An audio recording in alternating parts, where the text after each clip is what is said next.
आरक्षण संपवा असं म्हणण्यापूर्वी किंवा फेसबुक किंवा इंस्टाग्रामला अशी पोस्ट टाकण्यापूर्वी एकदा गुगल जेमिनायवरती जा. गुगल जेमिनायला एक प्रश्न विचारा की ईडब्ल्यूएसचं आरक्षण नेमकं कोणत्या कोणत्या जातीला मिळतं. अगर हम आरक्षण खत्म करने की बात करें तो बहुत बड़ा विवाद होगा. विवाद किस चीज का? विवाद होगा, कहेंगे कि बताओ ये आरक्षण समाप्त की बात कर रहे हैं, हम लोगों ने अड़कर लटकर लड़कर आरक्षण लिया. अरे तो भाई ब्राह्मण भी लेंगे ना, राजपूत भी लेंगे. या प्रश्नांचं उत्तर तुम्हाला गुगल जेमिनायने दिल्यानंतर तुम्ही त्याचे GR शोधून बघा आणि मगच आरक्षण संपवण्याची भाषा करा. मी गुगल जेमिनायला प्रश्न विचारला की या देशामध्ये ईडब्ल्यूएसचं आरक्षण कोणाकोणाला मिळतं, प्रामुख्याने ईडब्ल्यूएसचं आरक्षण कोणत्या कोणत्या जातींना याचा लाभ झालेला आहे आणि सगळ्यात जास्त लाभ कुठल्या जातीला मिळालेला आहे. त्यावर गुगल जेमिनायने दिलेलं उत्तर तुमच्या समोर आहे. गुगल जेमिनाय सांगते 1 नंबरला हिंदू धर्मामध्ये कुठल्या कुठल्या जाती आहेत. त्यांनी सांगितलं ब्राह्मण या जातीला सगळ्यात जास्त ईडब्ल्यूएसच्या आरक्षणाचा लाभ झालेला आहे. आता याच्यामध्ये कोण कोण आहेत? देवस्थ ब्राह्मण आहेत, कोकणस्थ ब्राह्मण आहेत, चित्पावन ब्राह्मण आहेत, कराडे ब्राह्मण आहेत, देवरुखे ब्राह्मण आहेत, सारस्वत ब्राह्मण आहेत, गुर्जर ब्राह्मण आहेत इत्यादी सगळ्या ब्राह्मणांना ईडब्ल्यूएसचं आरक्षण मिळालेलं आहे. कारण ईडब्ल्यूएसच्या आरक्षणासाठी त्यांनी महाराष्ट्रामध्ये आणि देशामध्ये काही ठिकाणी छोटे छोटे मोर्चे काढलेले होते आणि सरकारकडे त्यांनी मागणी केली होती.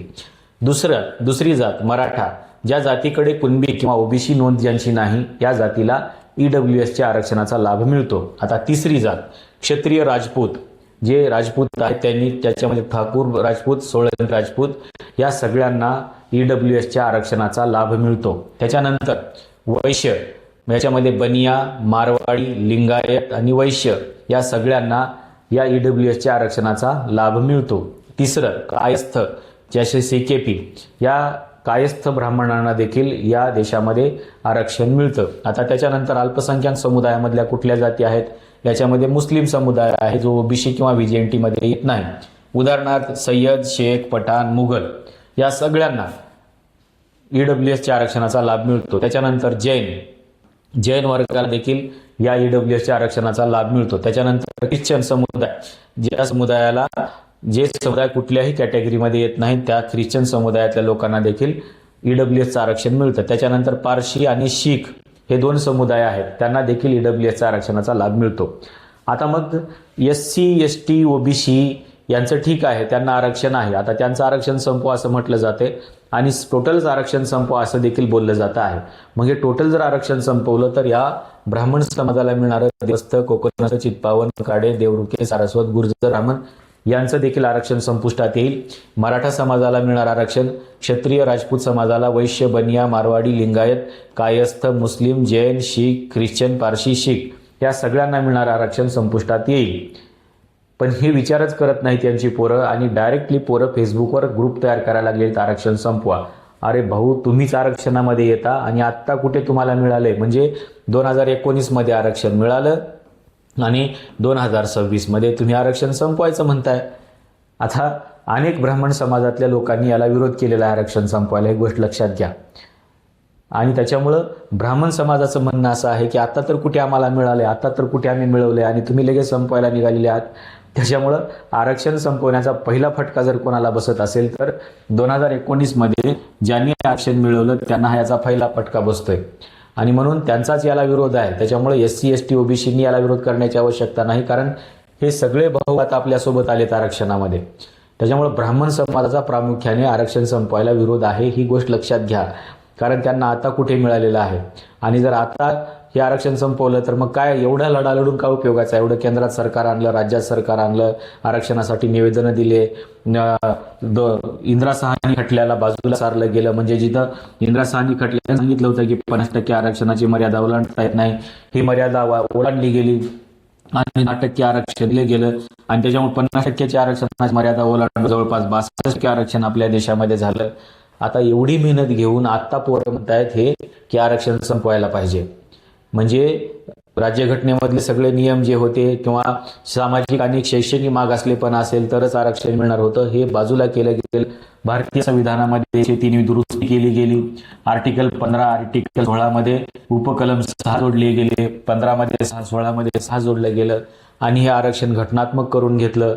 आता एवढी सगळी मेहनत पाण्यात घालायची का, हा प्रश्न आहे.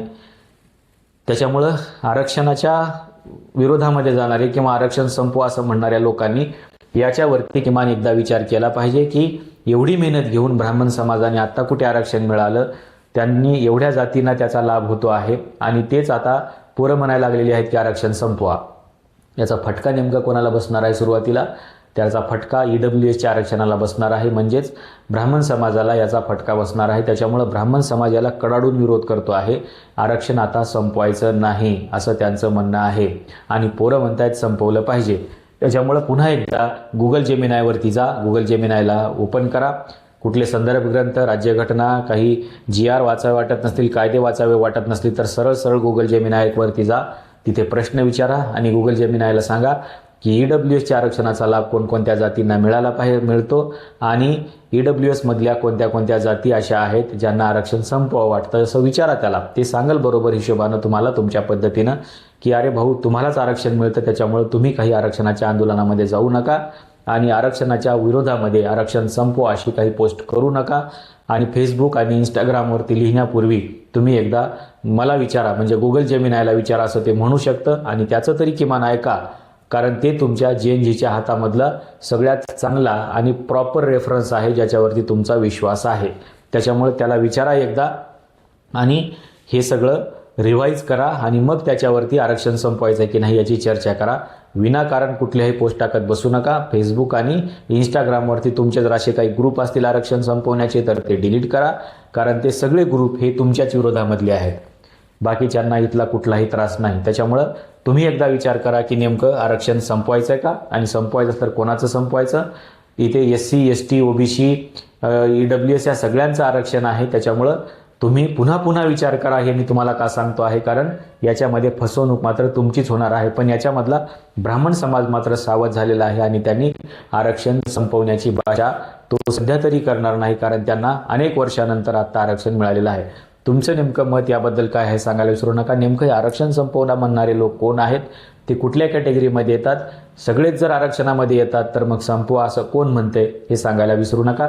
या व्हिडिओला जास्तीत जास्त लाईक करा, शेअर करा आणि चॅनलला सबस्क्राईब करायला विसरू नका. या व्हिडिओमध्ये आपण इथेच थांबूया. धन्यवाद.